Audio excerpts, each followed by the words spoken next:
Welcome back to the deep dive. We're really glad you're here with us today. We really are. And before we jump into things, I do want to extend a very special welcome to our listeners joining us from the Funeral Channel Network podcast. Yes, welcome. We are so thrilled to have you with us for this conversation because, today we're tackling a subject that I think sits right at the heart of what you care about. Oh, absolutely. It's about how we honor the people we love and, how those traditions are. Well, they're shifting right beneath our feet. It is a fascinating time to be looking at this. We are standing at this strange intersection where very old, very sacred traditions are colliding with new technology. Right. And usually, when you mix sacred and tech, you get friction. You get a lot of resistance. Right. It almost always feels tacky or invasive somehow. Exactly. But what we're finding in the research today and what we're going to explore in this deep dive is that when it's done right, it's not a collision at all.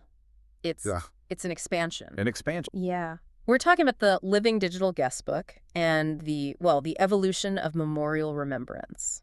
So let's set the stage. I really want to take everyone back to a physical space that I think we all know.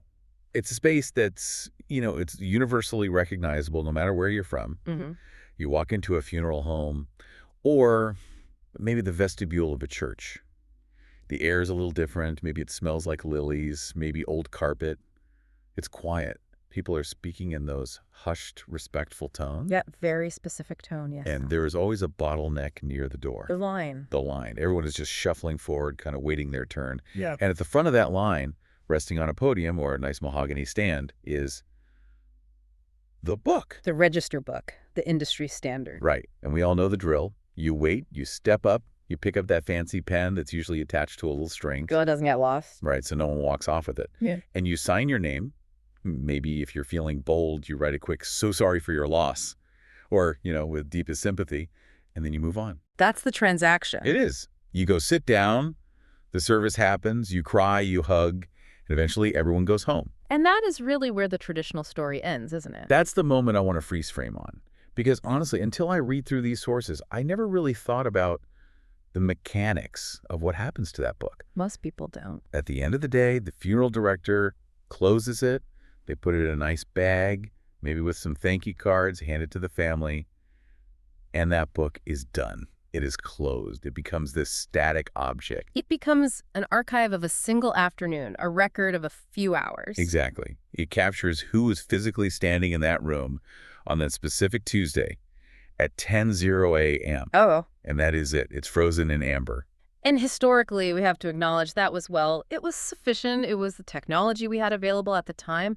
It served a very specific function, documentation. Documentation. It was, for all intents and purposes, an attendance record. It answered the very basic question, who showed up? And for generations, that was enough. You were either there or you weren't. But the inciting question from the source material we're looking at today is, it's really provocative. It pushes back hard on that limitation. It asks, what if remembrance didn't stop when the service ended?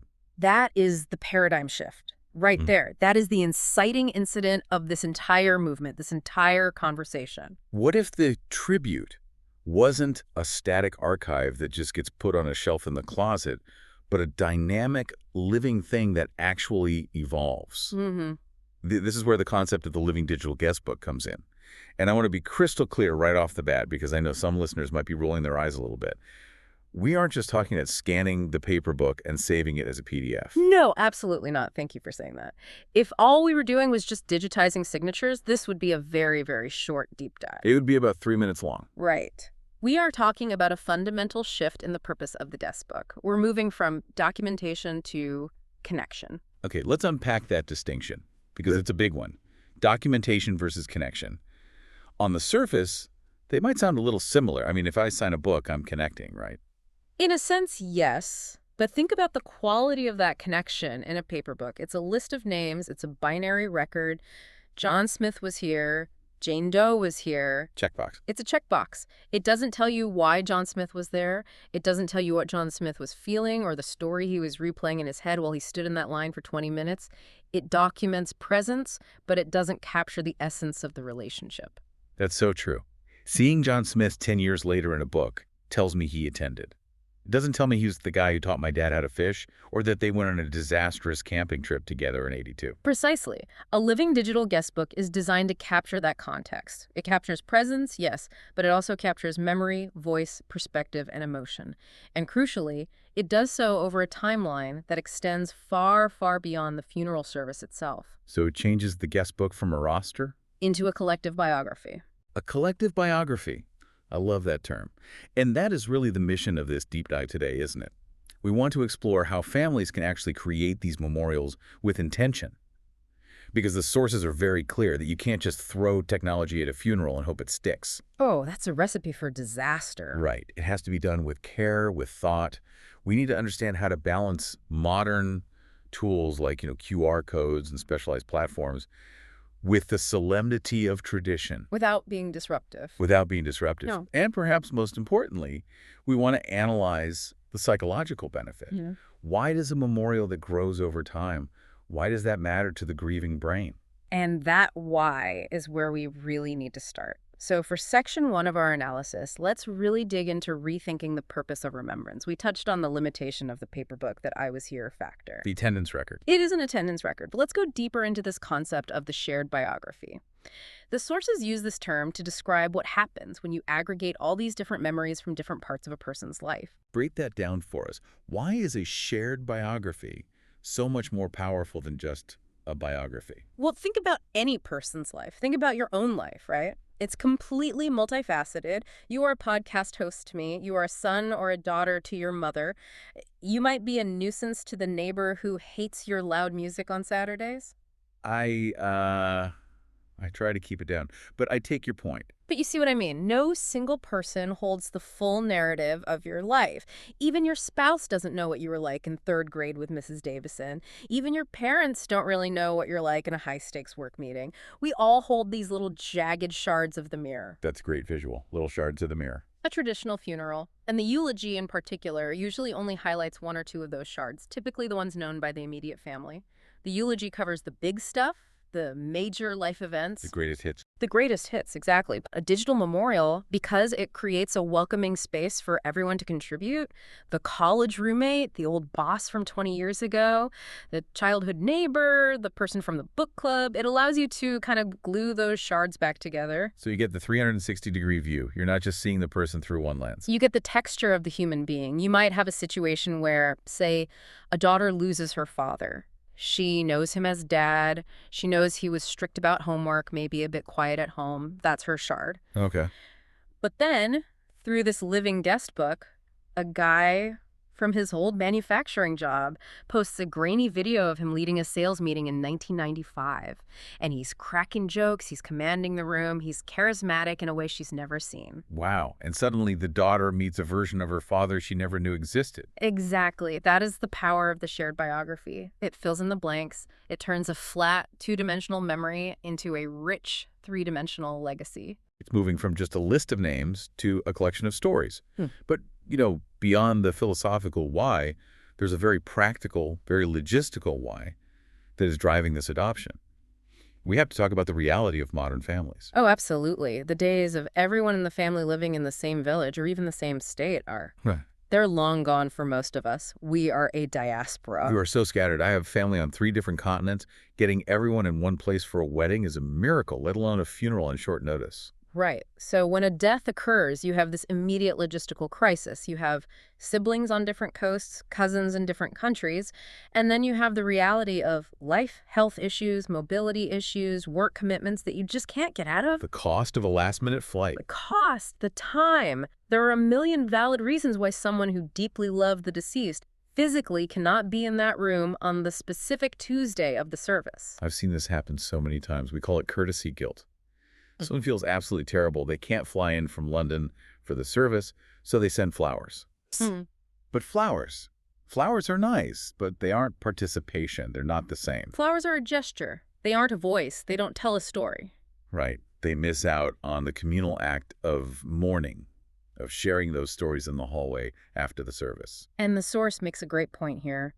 The living digital guest book democratizes the ability to pay respects. It completely solves the inclusion problem. Democratizes respect. I like that. If you're in London, Or if you're in a hospital bed, or if you just couldn't get the time off work, you can still participate. You can still write a story, upload a photo, and be part of that shared biography we talked about. You aren't excluded just because of geography or logistics. It effectively removes the barrier to entry for grieving. You don't have to buy a plane ticket to share a memory. And it also removes the barrier of time. And this is a subtle but really crucial point. In a traditional setting, think about the pressure of that receiving line. Oh, it's intense. You have that 1 minute, maybe, to shake the widow's hand. There are 20 people behind you in line, sighing. You're nervous. You're sad. What on earth do you say? You stumble, you say, "I'm so sorry, he was a good man." You revert to the script. Exactly. The pressure of the moment strips us of our eloquence. We default to cliches because we are stressed and we're on the spot. But with a digital memorial, you can sit with your thoughts. There's no line behind you. There's no line. You can go home. You can pour a glass of wine. You can sit at your kitchen table at 2 a.m. 3 days later. When the house is quiet and you're actually feeling it, not just performing it. Yes. And you can write, you can delete, you can edit, you can find the actual words that match your feelings. The depth of expression is vastly superior because the constraints of the physical service, the time limit, the social anxiety are completely removed. That connects directly to the nature of grief itself, doesn't it? Yeah. The source material had this really insightful line about how loss doesn't resolve neatly in one day. This is such a crucial psychological insight that the funeral industry is really starting to embrace. We, as a society, we structure funerals as if they are the conclusion of the event of death. The end of the story. Right. The service ends, we go to the reception, we eat the little sandwiches, and then we are sort of culturally expected to move on.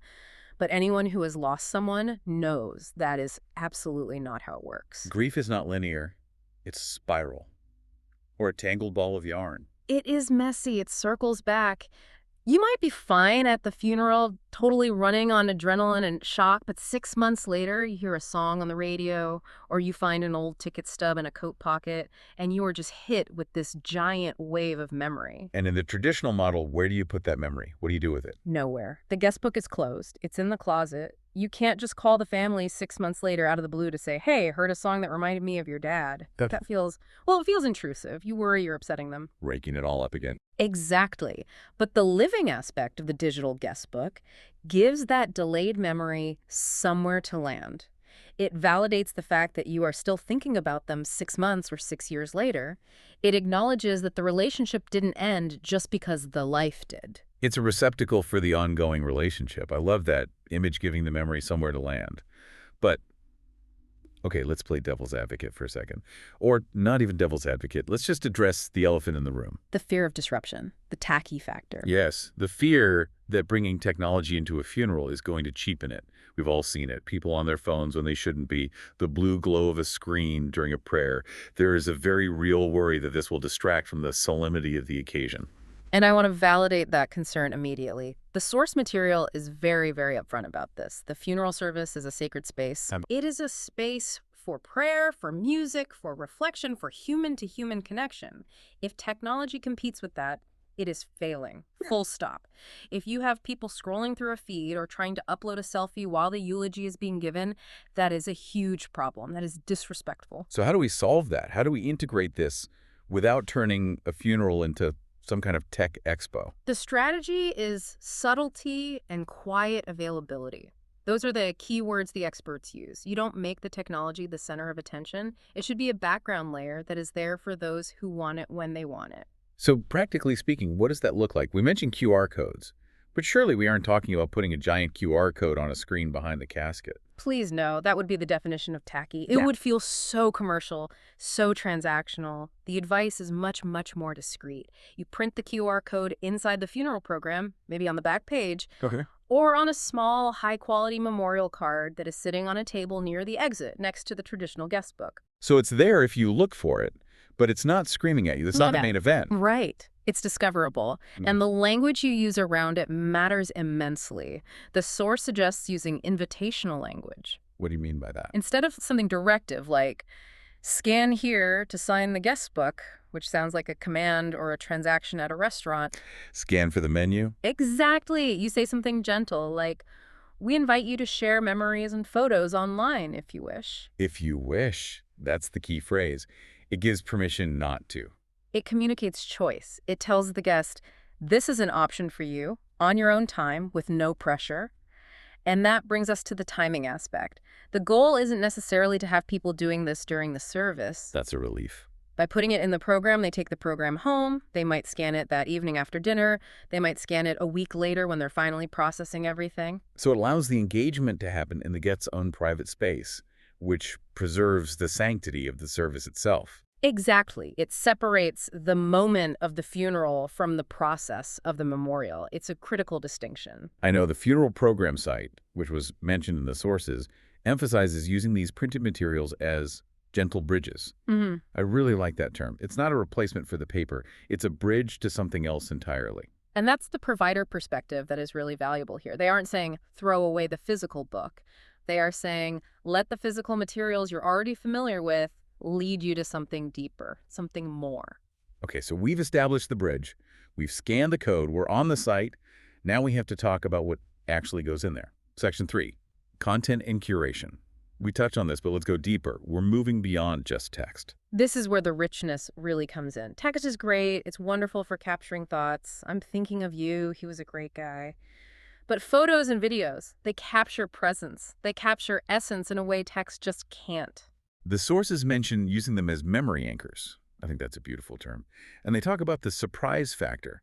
We hinted at this earlier, but can you give me a concrete example of what that looks like in practice? The surprise factor is, I think, one of the most emotional and healing benefits of these living memorials. Imagine this. You are the spouse of the deceased. You've been married for 40 years. You think you know every single photo that exists of your partner. You've seen the family albums 1,000 times. Right, you've curated the official history. You're the curator, exactly. But then you open the digital guest book a week after the funeral, and a childhood friend from 50 years ago, someone you've never even met, has uploaded a scanned photo from a camping trip in 1975. Your partner is 19 years old, has hair down to his shoulders, and is laughing in a way you've never seen before. Wow, that would be stunning. Or a work colleague from a previous job uploads a short video from a retirement party where your partner gave a heartfelt speech you never heard. You are literally seeing a piece of your loved one that you didn't know existed or that you had completely forgotten.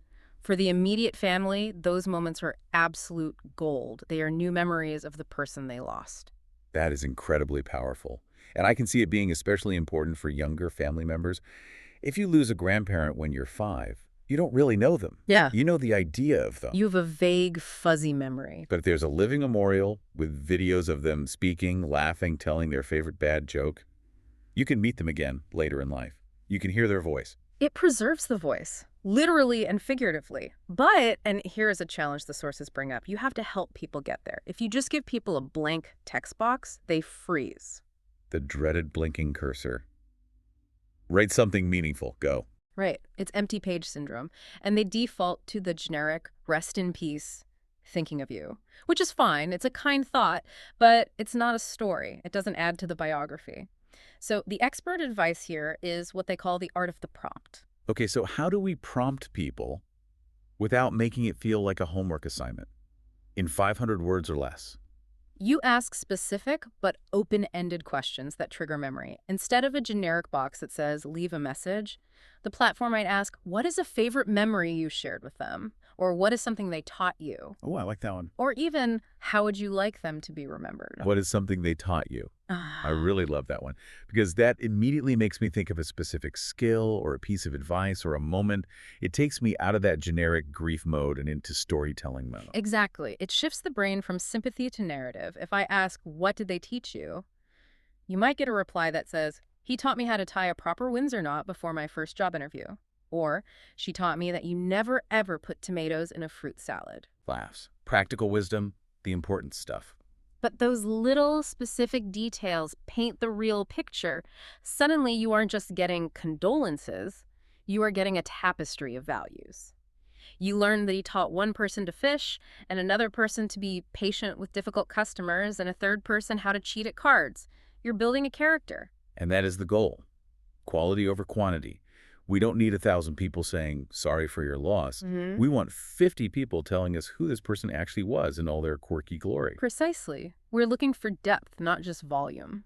Now, this leads perfectly into what I think is the most sort of intellectual and fascinating part of the research notes, this whole idea of the psychology of time. The source calls it temporal layering. This is a sophisticated concept, but it's actually very intuitive once you hear it explained. It's based on the simple understanding that grief evolves.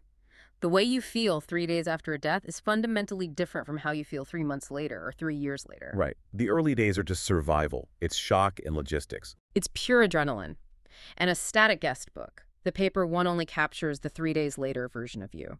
It captures the shock, the raw sadness, the numbness. It captures what we could call the trauma phase of grief. So it's a snapshot of arguably the worst week of your life. In many ways, yes. But a living memorial captures the evolution. The source material outlines these phases so well. Phase 1 is the early days, shock, sympathy, messages of immediate loss. We're so sorry to hear. Right. Phase 2, which usually happens a few months later, is when the stories start to emerge. The shock has worn off, the casseroles have stopped arriving, and people are finally ready to reflect on actual memories, not just the loss itself. And then there's phase 3, the years later. The milestones. This is where temporal layering really shines. Imagine someone gets married 5 years after their father passes away. In the traditional world, maybe they visit the grave, maybe they have a quiet moment. It's a solitary act. But with a living guest book, they might post a photo of themselves in their wedding dress and write, "Dad, I wish you could have been there to walk me down the aisle today. I played your favorite song during the reception. Or a grandchild is born. Meet your grandson. We named him after you." Or even smaller things. "I passed my exam today and I thought of you." That does something really, really profound. It acknowledges that the relationship is still active.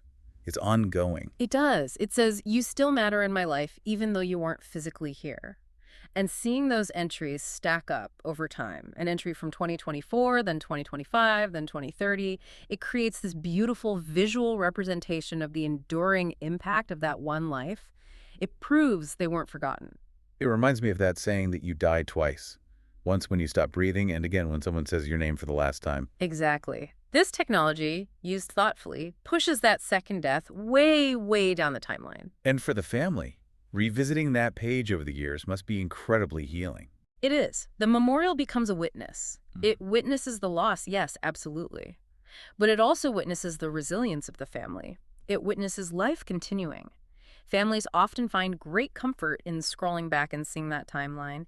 It's not just a sad place, it becomes a history of their survival and their love. That is beautiful. But, and there's always a but with the internet. We have to talk about safety, we have to talk about privacy, because the internet can be a wild and sometimes unpleasant place. It can be. And this is where we have to be extremely practical and take off the philosophy hat for a moment. Right. So my first question is this just a Facebook page? Can I just make a Facebook group called In Loving Memory of Bob and call it a day? It's free, everyone is already there, it seems easy. The short answer is, you can, but you probably shouldn't. And the sources are pretty specific and quite adamant about why. Okay, let's unpack that. Why not just use social media? What's the risk? There are two main reasons: longevity and ownership. First, longevity. Social media platforms change constantly. They change their algorithms, they change their privacy settings, they go out of business. Remember MySpace? Vaguely. I try to forget the hair and the custom cursors. But imagine if your grandmother's memorial was hosted on a platform that went bust, or a platform that suddenly decided to lock all photo albums behind a new paywall, or change the terms of service so you couldn't access them anymore. That's a nightmare scenario. Yeah. Pay $9.99 a month to continue viewing these memories. Exactly.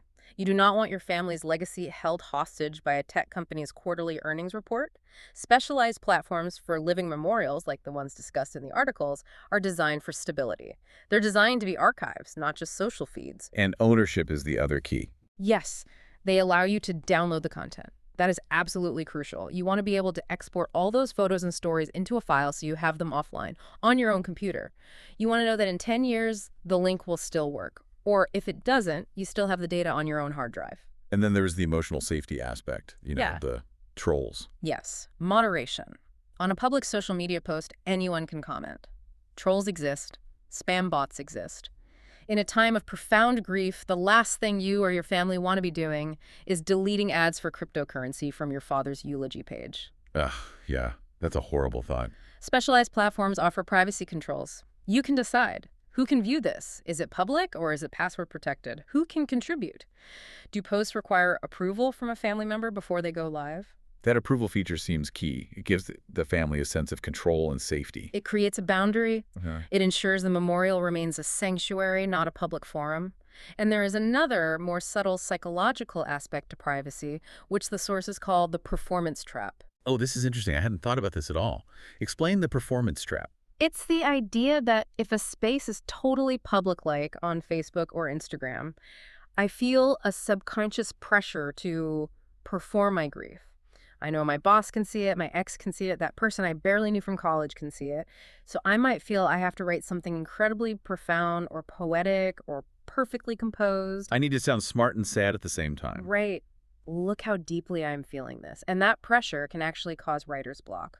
I might not post anything at all because I'm afraid it's not good enough for public consumption. But if I know it's a private space. If I know it's a walled garden just for the family and close friends who are invited, I can be more authentic. Yeah. I can be vulnerable. I can share a silly, half-baked story. I can share a grainy old photo that isn't Instagram-worthy but captures a great, real moment. It removes the pressure. The sources really emphasize that families need to set a tone of authenticity. Reassure people that short, simple, or even imperfect memories are welcome. This is a gathering place, not a stage. A gathering place, not a stage. That's the takeaway right there. Now, we also have to acknowledge this isn't for everyone. No, it isn't, and it's so important to say that. The expert advice is clear. This is not mandatory. This is not the new right way to do things. Some people just want closure. They want that book to close. Some families find comfort in the finality of the traditional service. They want to grieve privately, offline. They don't want the ongoing responsibility or maintenance of a digital space, and that is completely okay. That is a valid choice. It's about the right fit for that specific family. Exactly. The metric of success here isn't, did we use the coolest technology? The metric is, did this aid in our healing? And if a digital memorial feels overwhelming or stressful, then don't do it. Stick to the paper book. There is no wrong way to grieve.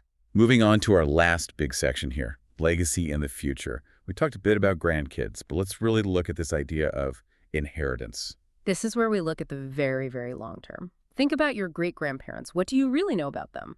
Honestly, not much. Maybe a name, a date of birth. I think my great-grandfather was a carpenter. But that's about it. It's a collection of facts, not feelings. Not a personality. Right. You know the family lore, the stories that have been passed down, but you don't know their voice. You don't know what their friends thought of them. You don't know their specific sense of humor. You don't know the texture of their personality. I'm relying on stories passed down through a game of telephone, basically. Exactly. And every single generation, the signal degrades a little bit more, a detail gets lost.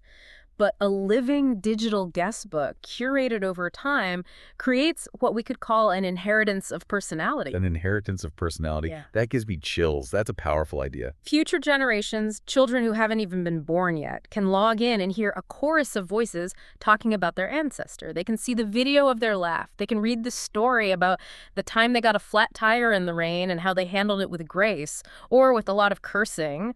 They get a three-dimensional understanding of where they came from. That's a gift. It's a gift that we have never really been able to leave behind before, not with this level of fidelity and from so many different perspectives. It's almost like time travel. You get to step back into the community, the social circle that surrounded that person and see them through all those different eyes. It is. It preserves the social ecosystem that existed around the deceased, which is something that usually evaporates the moment the funeral ends. Now, we've been talking about digital this whole time, but the source material brings up a really cool concept at the end, the hybrid solution. Yes. And I love this part because it's not about being a tech purist. The digital doesn't have to stay digital.